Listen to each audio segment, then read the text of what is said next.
Sampingnya Bank BRI. Sampingnya Bank BRI terbakar pipa Pertamina.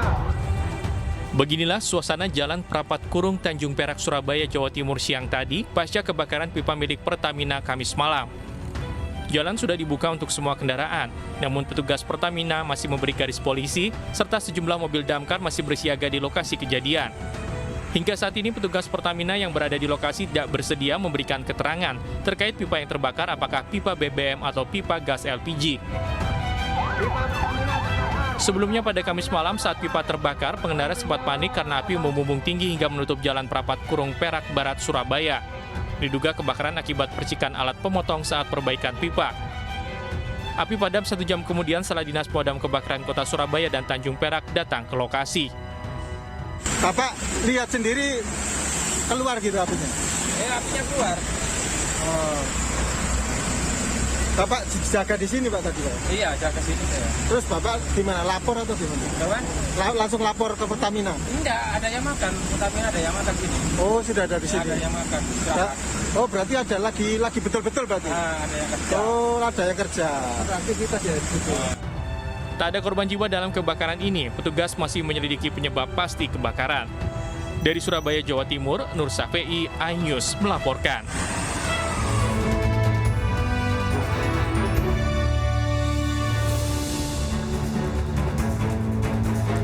Selamat sore, kita berjumpa di iNewsroom, ruang memperdalam informasi yang aktual dan komprehensif.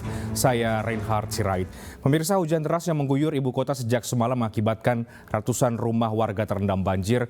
Genangan banjir terjadi di sejumlah wilayah, di antaranya di Petamburan, Jakarta Pusat, dan Penjaringan, serta Koja, Jakarta Utara. Banjir mengganggu aktivitas warga.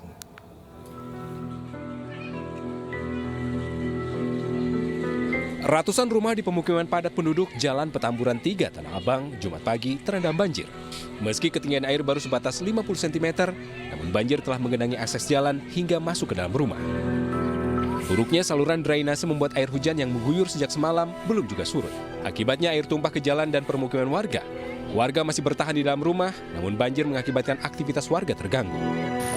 Sementara itu, ratusan rumah di 3 RT di Kampung Elektro, Muara Baru, Penjaringan, Jakarta Utara juga terendam banjir. Banjir dengan ketinggian mencapai 40 cm ini terjadi akibat hujan deras yang mengguyur sejak pagi tadi. Selain curah hujan, saluran air yang kurang berfungsi dengan baik juga diduga menjadi penyebab banjir.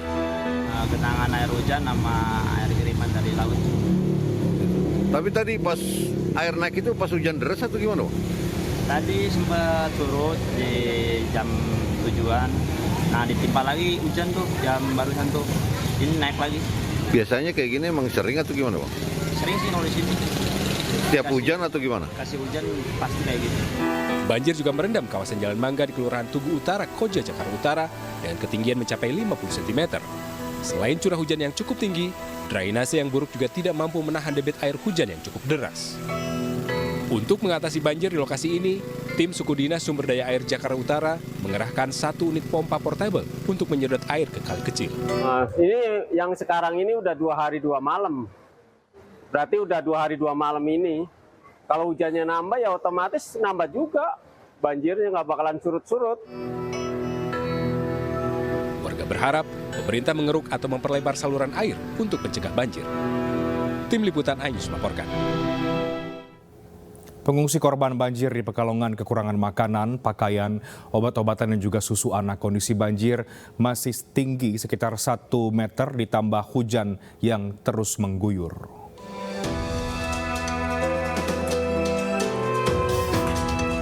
Banjir melanda Pekalongan, Jawa Tengah dengan ketinggian sekitar 50 cm sampai 1 meter di sejumlah lokasi.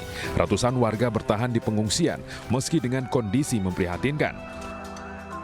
Mereka tidur berdesakan dengan fasilitas minim, alas tidur seadanya, tidak ada selimut.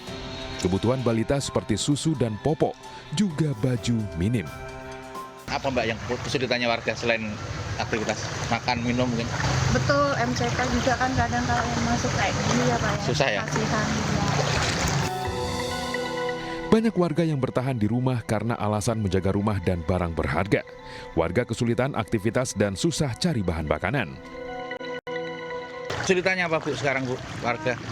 jalannya akses keluarnya susah semua dari Sambo sampai jam 16 Sini ya? sampai ini jam 12 susah semua. Susah semua ya Bu ya? Iya. Banjir terparah melanda Kecamatan Pekalongan Barat di Kelurahan Tirto, Pasir Keramat Kraton, dan Pringrejo. Kecamatan Pekalongan Utara di Kelurahan Degayu, Krapayak, Panjang Wetan, Panjang Baru, Kandang Panjang, dan Bandengan. Di Kabupaten Pekalongan terparah berada di Desa Pacar, Tegal Dowo, Karangjompo, Mulyorejo, Jeruk Sari, Kecamatan Tirto, Kabupaten Pekalongan, Jawa Tengah. Dari Pekalongan, Jawa Tengah, Suryono Soekarno melaporkan. Kerusuhan yang dipicu oleh isu penculikan anak terjadi di Kabupaten Jayawijaya Wamena, Papua. 10 warga dilaporkan tewas dan sejumlah rumah dan kios dibakar massa.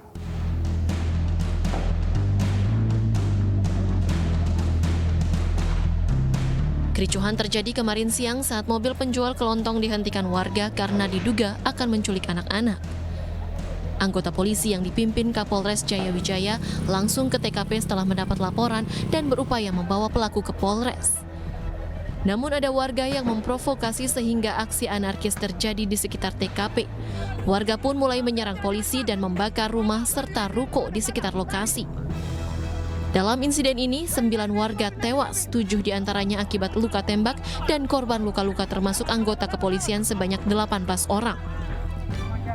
Sementara itu, Kapolda Papua meminta maaf atas jatuhnya korban atas kericuhan kemarin. Kapolda juga meminta pengamanan di Wamena diperketat. Selamat siang. Pertama, saya selaku Kapolda Papua menyampaikan turut berduka cita atas jatuhnya korban yang cukup banyak di Wamena, dampak daripada kericuhan yang berujung pada kerusuhan kemarin di Wamena. Mudah-mudahan ini menjadi pembelajaran bagi kita semua untuk tidak lagi terjadi hal-hal serupa di waktu-waktu mendatang. Saya selaku Kapolda menyampaikan permohonan maaf dan juga turut berduka cita atas banyak korban yang ada terjadi di Wamena. Hingga kini, Polda Papua masih terus menyelidiki provokator dalam kericuhan kemarin. Polda Papua juga telah mempertebal personel dengan mengirimkan 1 kompi bantuan Brimopolda Papua ke Wamena guna mengantisipasi adanya aksi susulan. Selain itu, untuk meredam situasi di Wamena, Pemda Jayawijaya telah merangkul para tokoh masyarakat dan agama di Papua.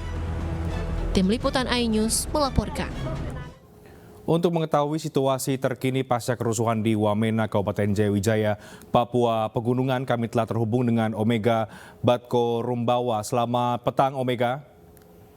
Ya, baik, selamat malam, Reinhard. Baik, Omega, bagaimana kondisi di TKP atau dari informasi yang Anda himpun terkait dengan kerusuhan yang terjadi di Wamena? Ya, baik, Reinhard, saat ini yang dapat kami laporkan, situasi dan kondisi di ibu kota Kabupaten Jayawijaya saat ini berangsur kondusif. Untuk saat ini, aparat gabungan dari TNI Polri masih berjaga-jaga di sejumlah titik yang dianggap rawan untuk mengamankan situasi dan kondisi di Jayawijaya saat ini. Reinhard. Baik, situasi sudah mulai kondusif. Bagaimana dengan masyarakat? Apakah di sana juga sudah mulai beraktivitas kembali dan bisa dipastikan bahwa kelompok yang melakukan kerusuhan ini sudah diamankan? Saat ini masyarakat di Jayawijaya belum beraktivitas dengan normal seperti sebelum-sebelumnya. Namun saat ini yang dapat kami laporkan, aparat kepolisian masih berjaga-jaga. Warga masyarakat dihimbau untuk tidak melakukan aktivitas seperti biasa untuk saat ini. Oke, bagaimana dengan mereka yang terlibat dalam kerusuhan kemarin? Setelah ada kerusuhan, apakah sudah ada proses hukum atau bagaimana?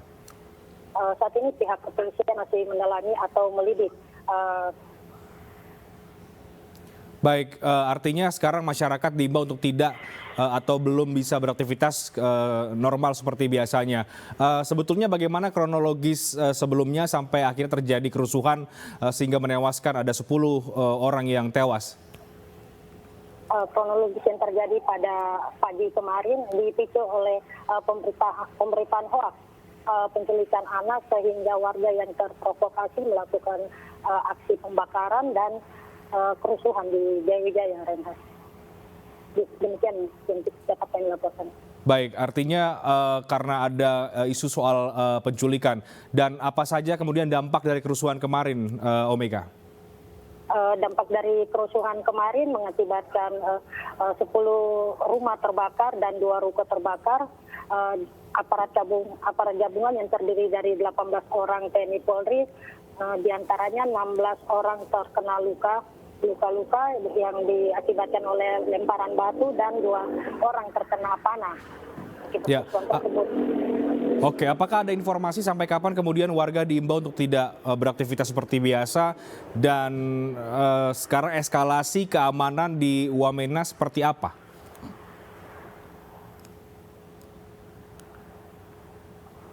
Halo Omega. Baik, tampaknya kami terputus dengan rekan kami Omega Batko Rumbawa yang melaporkan terkait dengan pasca kerusuhan di Wamena, Papua.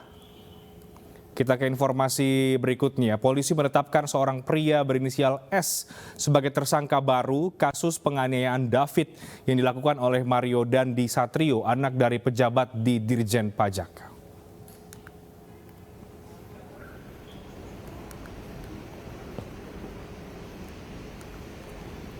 Saat ini yang bersangkutan masih menjalani pemeriksaan oleh penyidik Polres Jakarta Selatan. Tersangka S berperan sebagai pihak yang mengamini dan memprovokasi tersangka Mario yang berniat menganiaya korban. Tersangka S juga yang merekam video penganiayaan terhadap David yang kemudian viral. Tersangka yang kedua yaitu saudara SL alias S yang waktu itu pernah kami sampaikan sebagai saksi, telah kami tingkatkan statusnya menjadi tersangka, dan saat ini di Polres Metro Jakarta Selatan masih berlangsung pemeriksaan saudara S sebagai tersangka. Ya, cuplikan video berdurasi 59 detik saat Mario Dandi Satrio menganiaya David di kawasan Pesanggerahan viral di media sosial. Dalam video yang beredar, Mario yang merupakan anak dari pejabat pajak itu menganiaya korban David berkali-kali meski David sudah tidak berdaya dan tersungkur di jalan. Namun ia tidak juga menghentikan penganiayaan kepada David. Selain Mario, tampak juga seorang laki-laki yang berada di lokasi penyerangan yang diduga teman Mario. Dalam aksinya bahkan Mario sempat berkata tidak takut jika dilaporkan kepada pihak berwajib. Diduga video penganiayaan Mario terhadap David sengaja direkam oleh teman perempuan Mario berinisial AG dan sempat diposting di media sosial miliknya.